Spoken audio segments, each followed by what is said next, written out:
Olá, muito bom dia. Muito obrigado mais uma vez pela sua companhia. Está começando mais um programa Agronegócio e eu desejo a você muita paz e muita saúde. E no programa de hoje nós vamos falar do setor produtivo do café.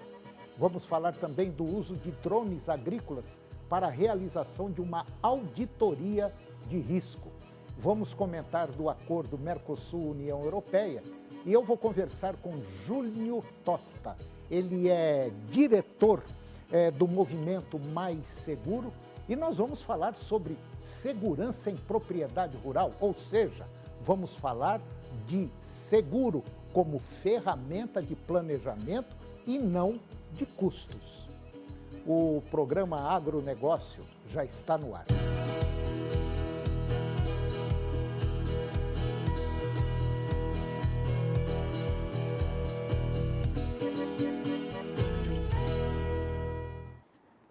Eu começo o programa de hoje falando do café.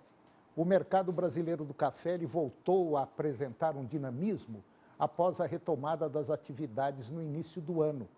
Dados do Centro de Pesquisas e Estudos Avançados em Economia Aplicada, que é o CPEA, indicam que o volume de negócios aumentou, impulsionado principalmente pela valorização dos preços no mercado internacional e por fatores climáticos que seguem no radar do setor. A partir da primeira semana de janeiro, os preços internos passaram a registrar elevação mais consistente, acompanhando o desenvolvimento dos contratos futuros de café negociados na Bolsa de Nova York. O avanço dos vencimentos de março de 2026 estimulou a comercialização do mercado doméstico, aproximando as cotações dos níveis considerados mais atrativos pelos produtores. Entre os principais fatores de sustentação dos preços está o cenário climático adverso em importantes regiões produtoras do Brasil.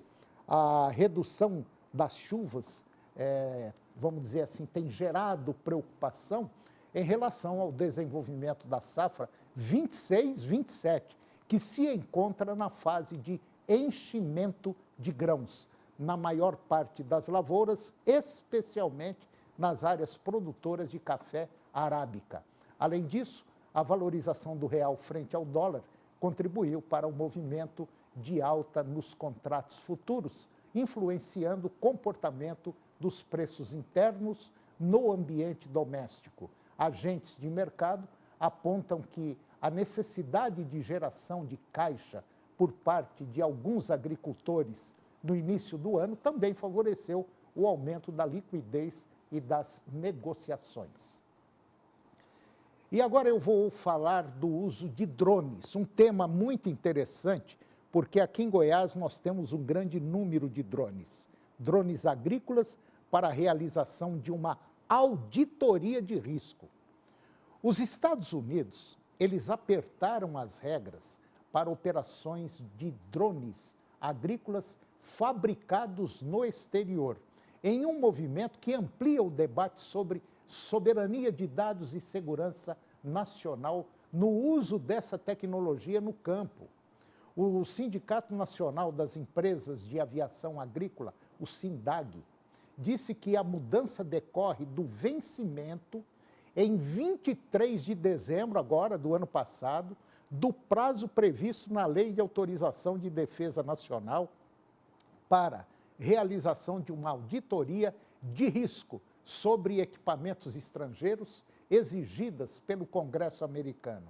Como a revisão não foi concluída dentro do período legal por nenhuma agência federal, passaram a valer automaticamente restrições adicionais previstas na legislação. A medida atinge também drones agrícolas usados em aplicações de insumos, mapeamento e monitoramento de lavouras, setor que depende fortemente desse tipo de equipamento.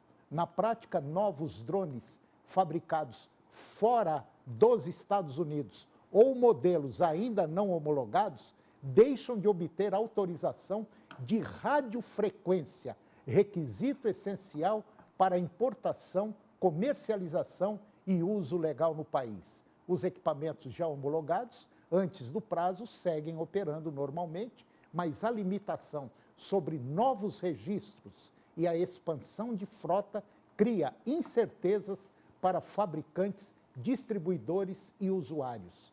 O debate ganhou força pelo controle dos dados gerados pelos drones, que inclui imagens georreferenciadas, mapas de propriedades e informações operacionais consideradas estratégicas.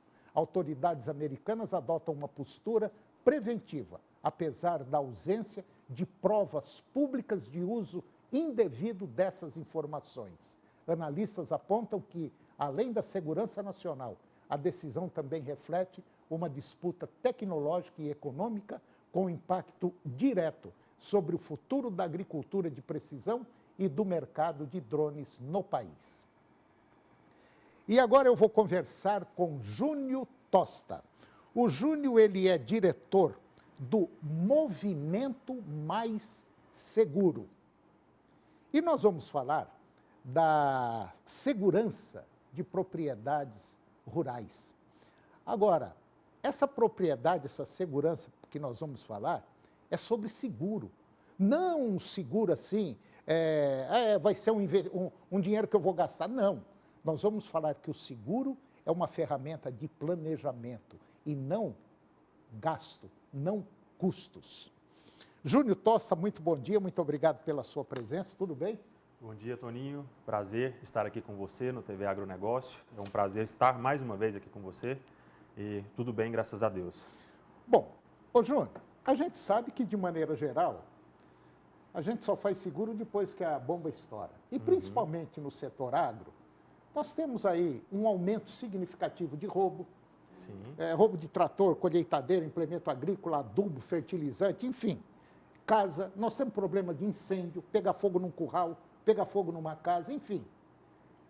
E fica caro para reconstruir isso aí, não é coisa barata. Sim, hoje, a empresa, o grupo, vamos dizer, MMB, do qual você faz parte, o Movimento Mais Seguro, vocês cobrem esse tipo, vocês dão segurança para um produtor rural em relação a roubo de máquina, trator, a fertilizante, pegou fogo no curral, enfim, tudo isso? Sim, na verdade, Toninho, o Movimento Mais Seguro, ele é um portal criado para justamente facilitar o entendimento do seguro, entregar de forma muito simples e direta para os nossos clientes alguma forma de proteção patrimonial e financeira. No que você citou, por exemplo, quando falamos aí de propriedade rural, o nosso escritório ele tem um time de especialistas pronto para entender a necessidade do produtor, identificar realmente o que é necessário para aquela realidade e, de uma maneira muito simplificada, desmistificar a linguagem segurança que nós estamos acostumados, né? Que muito lá atrás era muito relacionado a uma venda casada, por exemplo, em um banco, a contratos que muitas vezes não atendiam à necessidade real do cliente. Quando a gente fala, por exemplo, de seguro agrícola, principalmente na área agrícola, a gente fala de diversos produtos, né? O drone, por exemplo, que hoje é um produto utilizado na agrícola, muitas vezes a empresa investe ali R$500 mil em uma frota de drones para prestar o serviço ali na determinada região e uma única queda ela acaba perdendo esse equipamento, né? Então, por um lado, nós temos o seguro para amparar o equipamento que foi danificado ou por furto, por roubo, por colisão, por um dano físico, mas nós temos do outro lado do seguro um papel muito importante que é a responsabilidade civil, né? Os artigos aí 182 e 927 do Código Civil cita que se eu causei um dano a terceiro, se foi por um ato ilícito, eu tenho a obrigação de reparar esse dano. Sim, claro. Então, um drone, por exemplo, que está sobrevoando uma propriedade, por alguma situação caiu e danificou um veículo ou até mesmo um ser humano, o seguro vai amparar também nesse quesito. Então, no meu ponto de vista, é enxergarmos o seguro como uma ferramenta de planejamento e investimento financeiro, e não como uma despesa, como infelizmente lá atrás ele era conhecido, né? Você quer ver um exemplo? Você que está nos acompanhando. De maneira geral, quase toda propriedade tem uma represinha. Sim. Isso é muito comum. E agora, nessa época de chuva principalmente, é muito comum também essas represas se romperem. Sim, transbordarem. sabe? Transborda, arrebenta, vira um peteco dali para baixo. Às vezes está exatamente naquele lugar que você passa religiosamente todo dia. Quer dizer, são coisas que a gente fala assim, não, aqui não vai acontecer não, pode ficar tranquilo. Chega na época da seca, é uma loucura, o medo que a gente tem de pegar fogo em pasto, matar o rebanho, queimar um curral. Hoje, para fazer uma cerca, fazer um curral, é caríssimo. Então, eu acho que tudo isso aí, como você citou, isso não é custo. Isso daí é uma segurança que a gente tem. Sim, é uma forma de planejamento financeiro. É uma forma de planejamento financeiro. Exatamente. E muito bem lembrado, Toninho, a respeito dos danos naturais que podem acontecer com a lavoura, né? Muitas vezes a gente está falando do fator financeiro que vai levar o pão para a mesa do produtor, né? E a perda, por exemplo, daquela lavoura, daquele animal, daquela represa, que pode ser uma simples represa ou pode ser todo o sustento da família, está relacionada à continuidade daquela família. De repente, uma perda, por exemplo, por uma seca, como nós tivemos na última safra, que afetou plantações e plantações, o seguro ele vem justamente para amparar nesse sentido. Isso é algo tão cultural que, do outro lado, a gente precisa também abrir os olhos e ter um apoio do governo no subsídio desse seguro. Verdade. Né? Percentualmente falando, em 2021, nós tínhamos aí cerca de 17% da área de plantação rural com algum tipo de seguro. Na última safra, esse percentual caiu para 8%. Então, quer dizer, ao invés de termos um crescimento, nós tivemos uma redução da cobertura. E o papel do Movimento Mais Seguro é estar aqui para ajudar nessa decisão. Orientar o produtor, orientar o nosso cliente a selecionar, a escolher a melhor cobertura, a melhor proposta, para que se em um momento acontecer um imprevisto como esse que nós citamos aqui, a gente tenha um tipo de indenização para o nosso cliente. Se não me falha a memória, o Brasil é um dos países que menos seguro faz. Com certeza. E eu dizia isso há 3, 4 safras para trás, aí, 3, 4 anos, que eu me lembro exatamente que teve pessoas que ouvem a gente aí, para de falar, você já falou demais naquele negócio de travar soja, travar milho, travar isso. Eu cansei de falar isso aí. Parece que foi um castigo, infelizmente. Aquele que não travou, teve gente que perdeu colheitadeira, teve que vender fazenda, teve gente que não pagou, os outros até hoje. Tudo por causa de planejamento. Eu não estou dizendo para você sair correndo agora e fazer um seguro, não. Não é assim, não. Vai lá, conversa com o pessoal, pelo menos com o Júnior, que é lá do Movimento Mais Seguro. Se você quiser o site dele, tem aí o www.movimentomaisseguro.com.br e tem também o 0800. Ligue lá, é gratuito. É 0800 604 8006. 0800 604 8006. Se você perder um trator, estourar uma represa, às vezes aquela represa é a água para o seu rebanho, sabe? Tem tudo isso que a gente tem que estar medindo. É caro, é muito caro. Mas mais caro ainda é você perder e não ter condição de resolver o problema depois. Acho que é isso, né? Com certeza. Toninho, e mais uma vez é um prazer estar aqui com você. Muito obrigado pela oportunidade, muito obrigado por todo o carinho. E me coloco também à disposição para continuarmos falando aí a respeito de seguros, planejamento financeiro e ajudando a população brasileira a melhorar o sustento. E principalmente agora que as margens, cada safra que passa, a margem está fazendo isso. Se a gente não tiver um planejamento, não tiver um direcionamento, pode ter certeza absoluta, o prejuízo lá na frente é muito maior, Júnior, muito obrigado, as portas sempre estarão abertas aqui, qualquer novidade pode nos procurar, será um prazer levar essas informações para o pessoal que nos acompanha. Obrigado. Muito obrigado, até mais. E depois do intervalo eu vou comentar do acordo Mercosul e União Europeia. Nós voltamos já, é um minuto só.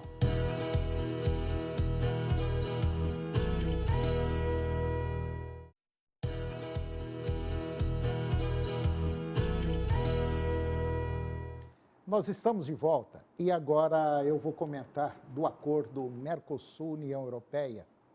Essa aprovação desse acordo comercial entre esses dois blocos, vamos dizer assim, inaugura uma nova fase na relação econômica entre esses dois blocos e amplia as expectativas sobre os impactos, principalmente na economia brasileira. O tratado, ele prevê a eliminação de tarifas sobre cerca de 91% do comércio bilateral, além da harmonização regulatória e da redução de barreiras não tarifárias, com implementação distribuída ao longo de vários anos. No curto prazo, a avaliação predominante é de que o agronegócio deve concentrar os ganhos mais imediatos. Carnes, açúcar, café, frutas, etanol, suco de laranja, óleos, gorduras, vegetais, aparecem como os produtos mais bem posicionados para ampliar a presença no mercado europeu, impulsionados pela redução de tarifas e pelo alto nível de competitividade.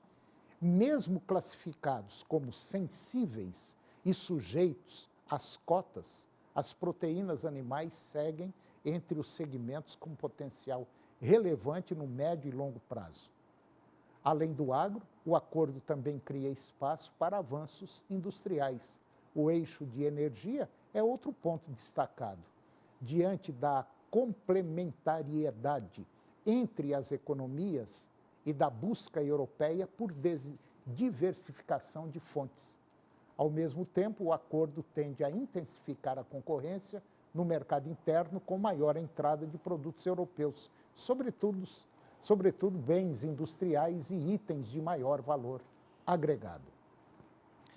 E agora eu vou conversar com Guido Juliano Martins de Araújo.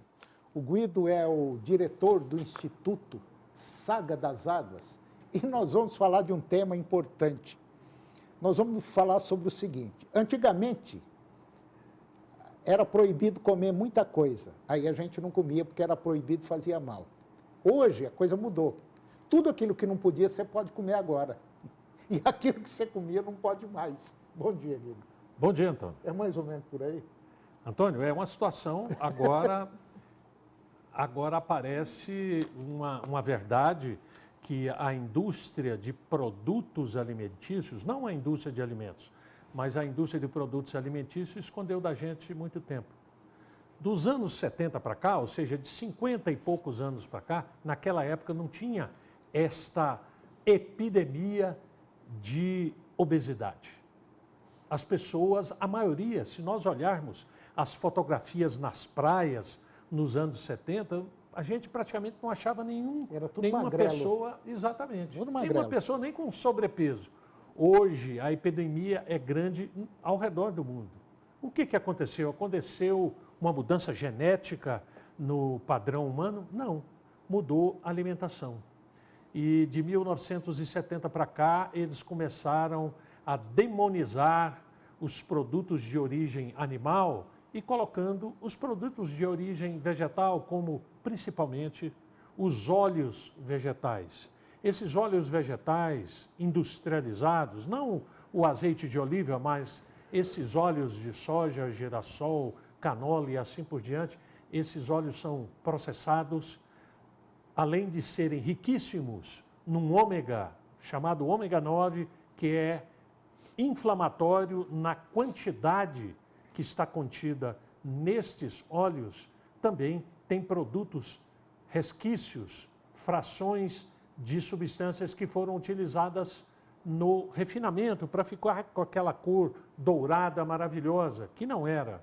Então, essas substâncias todas estão acometendo a gente de várias enfermidades e principalmente os problemas cardíacos, que antes dos anos 70 a recorrência era mínima e hoje a quantidade de pessoas sofrendo coração, é bom dizer que a segunda ou terceira maior incidência de morte no ser humano hoje são problemas cardiovasculares, o entupimento dos nossos vasos e o problema no coração, as válvulas cardíacas tendo problema. Tudo isso ocasionado pelo óleo e pelos refinados, pelas farinhas brancas que nós estamos consumindo no café da manhã, no almoço e no jantar. E agora, Antônio, eles viram que o problema é este, que está dando um lucro imenso para a medicina, nas cirurgias bariátricas e agora naquelas canetas emagrecedoras.